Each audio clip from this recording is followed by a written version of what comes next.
Howard students voice concern over a questionable cartoon. President Ribeau gets one-on-one with Howard today. School Communications celebrates Legacy Day. And celebrities Maya, Melissa Ford, and Michael Eric Dyson talk hip-hop and AIDS. This is Howard Today.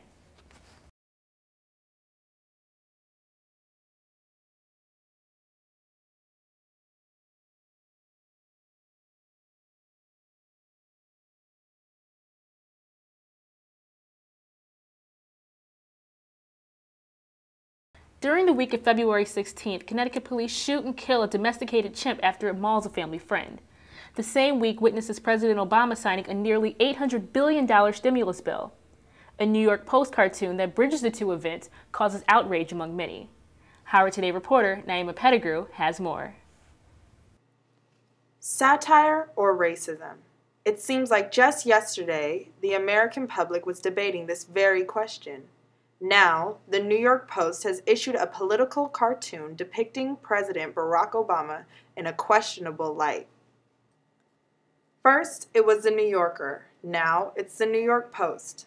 Americans were torn in July of 2008 when the cover of the New Yorker depicted Barack Obama in a traditional Middle Eastern garb and his wife Michelle in a stereotypical black extremist getup, conjuring in the Oval Office. But now, with the depiction of Barack Obama as a slain chimpanzee, for many Americans, the satire seems to be nowhere in sight. I find it kind of racist. So it doesn't sit right with me. I could put it into words. Well, I know one, I'm disappointed. I think it has a really strong implication. It is blatant racism. And if you read between the lines long enough, it is a threat on his life. It even goes back to the 60s because there's a sign on the pole that says beware of dogs. And so it's a whole bunch it's more to this picture than just a cartoon. Well, it's an outrage. I mean, there's only one possible conclusion what they're trying to get at here. I mean, this is a racist assault on Obama. So it's ridiculous. New York Senator Kirsten Gillibrand and City Councilman Leroy Comrie of Queens have called for a boycott of the New York Post for depicting what they call is the gruesome assassination of the 44th president.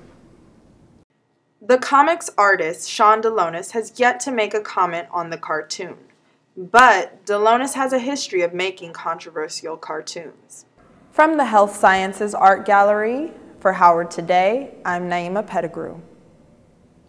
As Naima mentioned, at week's end, the New York Post finally issued an apology stating, "It has been taken as something else, as a depiction of President Obama as a thinly veiled expression of racism.